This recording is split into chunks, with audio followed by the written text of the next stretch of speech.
శుక్లాంబరధరం విష్ణుం శశివర్ణం చతుర్భుజం ప్రసన్నవదనం ధ్యాయేత్ సర్వవిఘ్నోపశాంతయేత్.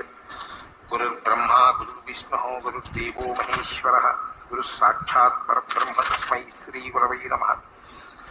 వ్యాసాయ విష్ణురూపాయ వ్యాసరూపాయ విష్ణవే నమో వై బ్రహ్మనిధయే వాసిష్ఠాయ నమో నమః.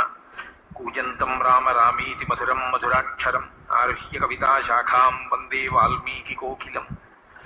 శృతిస్మృతిపురాణానాం ఆలయం కరుణాలయం నమామి భగవత్పాదశంకరం లోకశంకరం. సదాశివసమారంభాం శంకరాచార్యమధ్యమాం అస్మదాచార్యపర్యంతాం వందే గురుపరంపరాం. వాగర్థావివ సంపృక్తౌ వాగర్థప్రతిపత్తయే జగతః పితరౌ వందే పార్వతీపరమేశ్వరౌ. సూక్తిం సమగ్రయతున స్వయమేవ లక్ష్మీః శ్రీరంగరాజమహిషీమధురైః కటాక్షైః వైదగ్ధ్యవర్ణకుడకుంభనగౌరవైర్యాం కండూలకర్ణకుహరాः కవయోధయంతి. హైమోర్ధపుండ్రమజహన్మకుటం సునాసం మందస్మితం మకరకుండలచారుగండం బింబాధరం బహుళదీర్ఘకృపాకటాక్షం శ్రీవేంకటేశముఖమాత్మని సన్నిధత్తాం. మనోజవం మరుతతుల్యవేగం జితేంద్రియం బుద్ధిమతాం వరిష్టం వాతాత్మజం వనరయూథముఖ్యం శ్రీరామదూతం శిరసా నమామి.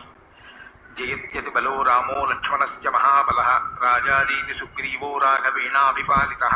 దాసోహం కోసలేంద్రస్య రామస్యాక్లిష్టకర్మణః హనుమాన్ శత్రుసైన్యానాం నిహంతా మారుతాత్మజः. రావణసహస్రం మే యుద్ధే ప్రతిఫలం భవేత్ శిలాభిస్తు ప్రహరతః పాదపైశ్చ సహస్రశः. అర్దయిత్వా పురీం లంకాం అభివజ్య చ మైథిలీం సమృద్ధార్థో గమిష్యామి విశతాం సర్వరక్షసాం. ధర్మాత్మా సత్యసంధశ్చ రామో దశరథిర్యది పౌరుషే చ ప్రతిద్వంద్వస్య రైరం జహిరావిణిం. ఆపదామపహర్తారం దాతారం సర్వసంపదాం లోకాభిరామం శ్రీరామం భూయో భూయో నమామ్యహం. శరజ్యోత్సనాశుద్ధాం శశీతజటాజూటమకుటాం వరత్రాసత్రాణస్ఫటికఘటికా పుస్తకకరాం సకృన్నత్వా నత్వా కథమివ సతాం సన్నిధతతే మధుక్షీరద్రాక్షా మధురిమధురీణాః ఫణితయః. హరి ఓం. బాలకాండము 3వ సర్గము.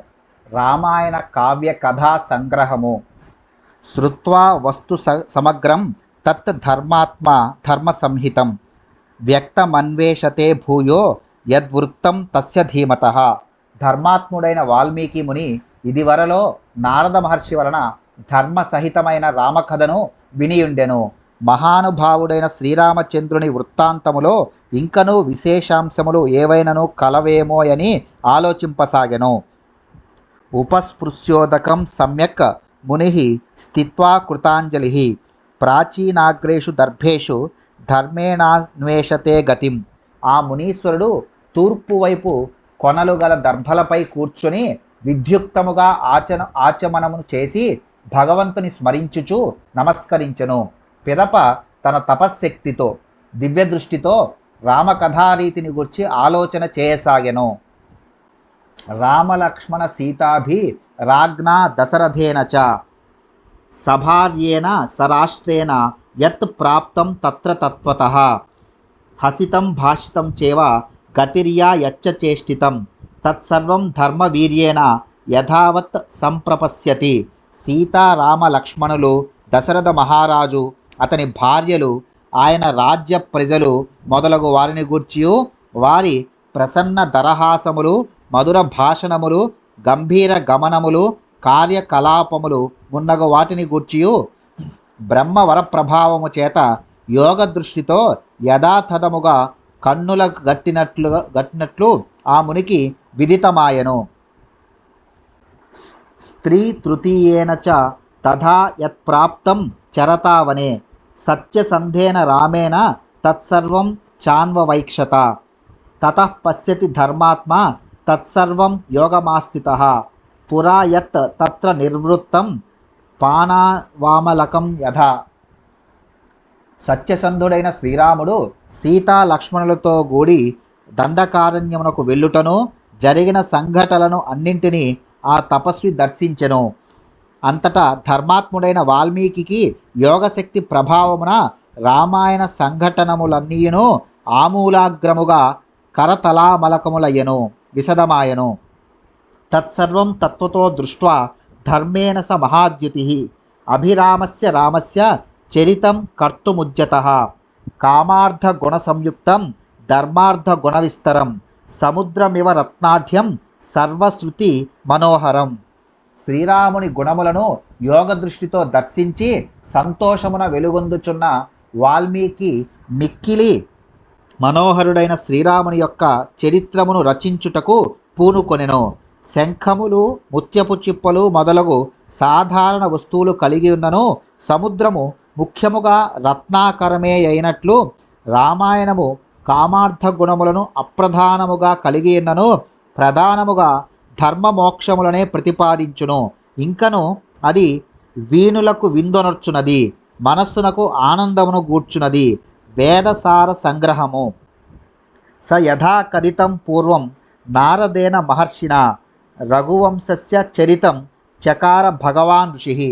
నారద మహర్షి ఇదివరలో చెప్పిన రీతిగా పరమపూజ్యుడైన వాల్మీకి ముని రఘువంశమున అవతరించిన శ్రీరాముని యొక్క చరితమును రచించెను. జన్మ రామస్య సుమహత్ వీర్యం సర్వానుకూలతాం లోకస్య ప్రియతాం క్షాంతిం సౌమ్యతాం సత్యశీలతాం. దశరథుని తపఫలముగా శ్రీ మహావిష్ణువు రఘువంశమున శ్రీరాముడిగా అవతరించుట, తాటకాది రాక్షసులను వధింపగల ఆయన పరాక్రమము, అందరికిని అనుకూలముగా నుండు సత్ప్రవర్తన, అందరి ప్రేమలను చూరగొనుట, ఇతరుల అపరాధములను మన్నించుట, ఎల్లరను అనుగ్రహించు లక్షణము, సత్య స్వభావము మొదలగు విషయములను ఈ కావ్యమున ముని వర్ణించెను. నానాచిత్ర కథాశ్చాన్యా విశ్వామిత్ర సమాగమే జానక్యాశ్చ వివాహం చ ధనుషశ్చ విభేదనం రామ రామ వివాదం చ గుణాన్ దాశరథేస్తథా తదా అభిషేకం రామస్య కైకేయ్యా దుష్టభావతాం విఘాతం చాభిషేకస్య రాఘవస్య వివాసనం రాజ్ఞః శోక విలాపం చ పరలోకస్య చాశ్రయం. గాథకు అనుగుణమగు తదితరములైన విచిత్ర కథలను రామలక్ష్మణులు విశ్వామిత్రుని వెంట వెళ్ళి యాగ సంరక్షణ చేయుటను, రాఘవుడు శివధనుర్భంగము గావించుటను, జానకి ఊర్మిళ మాండవి శృతకీర్తులతో జరిగిన రామ లక్ష్మణ భరత శత్రుఘ్నుల వివాహములను, శ్రీరామ పరశురాముల సంవాదమును, అట్లే శ్రీరాముని ఉదాత్త గుణములను కవి వర్ణించెను. రామునకు యువరాజ పట్టాభిషేక ప్రయత్నములను, కైకేయి పన్నాగము వలన పట్టాభిషేకమునకు విఘ్నము ఏర్పడుటను, శ్రీరాముడు సీతాలక్ష్మణులతో కూడి వనవాసమునకు బయలుదేరుటను, దశరథుడు పుత్ర శోక విహ్వలుడై స్వర్గస్థుడగుటను మహర్షి వివరించెను. ప్రకృతీనాం విషాదం చ ప్రకృతీనాం విసర్జనం నిషాదాది పసంవాదం సూతోపావర్తనం తథా. పురజనులు దుఃఖించుట, శ్రీరాముడు వారి కన్నుగప్పి వెడలిపోవుట, నిషాదరాజైన గుహునితో సంభాషించుట, రథసారథిగానున్న సుమంత్రుడు అయోధ్యకు మరలుట మున్నగు విషయములను ఆ ముని వివరించెను. గంగాయాశ్చాపి సంతారం భరద్వాజస్య దర్శనం భరద్వాజాభ్యనుజ్ఞానాత్ చిత్రకూటస్య దర్శనం వాస్తుకర్మ నివేశం చ భరతాగమనం తథా ప్రసాదనం చ రామస్య పితుశ్చ సలిలక్రియాం పాదుకాగ్ర్యాభిషేకం చ నందిగ్రామ నివాసనం. సీతారామ లక్ష్మణులు గంగానదిని దాటుట, వారు భరద్వాజ మహామునిని దర్శించుట, ఆయన అనుజ్ఞతో చిత్రకూటమునకు చేరుట, వాస్తుశాస్త్ర ప్రకారము అచట పర్ణశాలను నిర్మించుట, అందు నివసించుట, భరతుడు వశిష్ఠాదులతో కూడి శ్రీరాముని దర్శించుట, ప్రసన్నుని చేసుకొనుట, శ్రీరాముడు స్వర్గస్థుడైన తండ్రికి తర్పణములను అర్పించుట, భరతుడు శ్రీరాముని పాదుకలను తీసుకొని వచ్చి వాటికి పట్టాభిషేకమునర్చుట, పిమ్మట అతడు నందిగ్రామమున నివసించుట మొదలగు ఘట్టములను ముని వివరించెను. దండకారణ్య గమనం విరాధస్య వధం తథా దర్శనం శరభంగస్య సుతీక్షేణ సమాగమం అనసూయా సహాస్యామప్యంగరాగస్య చార్పణం అగస్య దర్శనం చేవ జటాయోరభిసంగమం పంచవట్యాశ్చ గమనం శూర్పణఖ్యాశ్చ దర్శనం.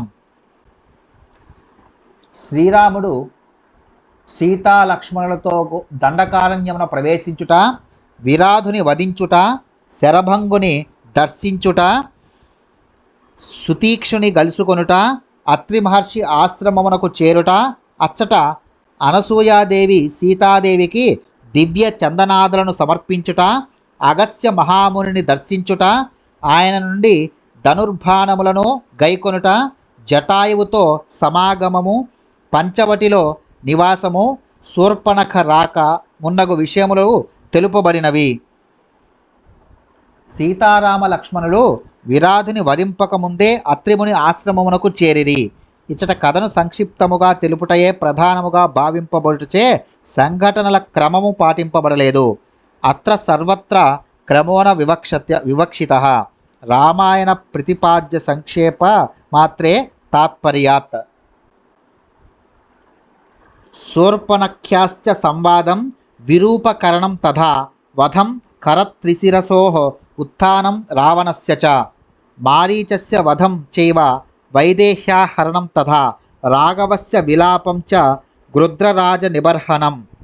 శూర్పణఖతో సంవాదము, ఆమె ముక్కు చెవులను ఖండించుట, రాముడు కరదూషణ త్రిశిరులను సంహరించుట, రావణుడు మారీచునితో కూడి పంచవటికి చేరుట, శ్రీరామునిచే మారీచ సంహారము, రావణునిచే సీతాపహరణము, శ్రీరాముడు సీతాదేవికై విలపించుట, జటాయు మరణము మొదలగు అంశములు వివరింపబడినవి. కబంధ దర్శనం చైవ పంపాయాశ్చాపి దర్శనం, శబర్యా దర్శనం చైవ హనుమద్దర్శనం తథా విలాపం చైవ పంపాయాం రాఘవస్య మహాత్మనః ఋష్యమూకస్య గమనం సుగ్రీవేన సమాగమం పత్యయోత్పాదనం సఖ్యం వాలి సుగ్రీవ విగ్రహం వాలి ప్రమథనం చేవ సుగ్రీవ ప్రతిపాదనం తారా విలాపం సమయం వర్షరాత్ర నివాసనం.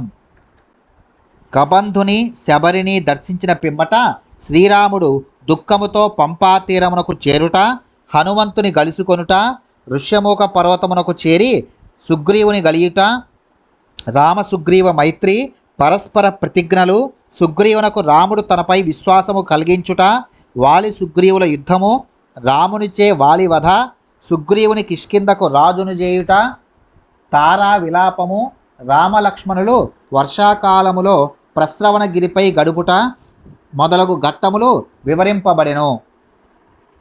కోపం రాఘవ సింహస్య బలానాం ఉపసంగ్రహం దిశ ప్రస్థాపనం చైవ పృథివ్యాశ్చ నివేదనం అంగుళీయ కదానం చ వృక్షస్య బిలదర్శనం ప్రాయోపవేశనం చాపి సంపాతేశ్చాపి దర్శనం. సుగ్రీవుని ఉపేక్షకు శ్రీరాముడు కుపితుడగుట, సేనల సమీకరణము, సుగ్రీవుడు నలుదిక్కులకును వానరయోధులను పంపుచు వారికి భౌగోళికాంశములను తెలుపుట, శ్రీరాముడు హనుమంతునకు అంగుళీయకమును ఇచ్చుట, జాంబవదాదులు స్వయంప్రభను దర్శించుట, ప్రాయోపవేశమునకు సిద్ధపడిన అంగదాదులు సంపాతిని దర్శించుట మున్నగు అంశములు వర్ణితములు. పర్వతాహోరణం చైవ సాగరస్య లంఘనం సముద్రవ చనాచ్చైవ మైనాకస్య చ దర్శనం రాక్షసీ తర్జనం చైవ ఛాయాగ్రాహస్య దర్శనం సింహికాయాశ్చ నిధనం లంకా మలయ దర్శనం రాత్రౌ లంకా ప్రవేశం చ ఏకస్యాపి విచింతనం ఆపాన భూమిగమనం అవరోధస్య దర్శనం దర్శనం రావణస్యాపి పుష్పకస్య చ దర్శనం. మహేంద్రగిరి నుండి హనుమంతుని సముద్ర లంఘనము, సముద్రుని ప్రేరణతో మైనాకుని ఆతిథ్య ప్రయత్నము, సురసను జయించుట, సింహికను వధించుట, లంకా మలయ పర్వతముల దర్శనము, రాత్రియందు లంకలో ప్రవేశించి ఒంటరిగా ఆలోచించుట, పానభూమిని అంతఃపురమును గాలించుట, రావణుని దర్శించుట, పుష్పకమును పరిశీలించుట మున్నగు ఘట్టలు వక్కానింపబడినవి. అశోక వనికాయానం సీతాయాశ్చాపి దర్శనం అభిజ్ఞాన ప్రదానం చ సీతాయాశ్చాభిభాషణం రాక్షసీ తర్జనం చైవ త్రిజటా స్వప్న దర్శనం మణిప్రదానం సీతాయా వృక్షభంగం తదేవ చ.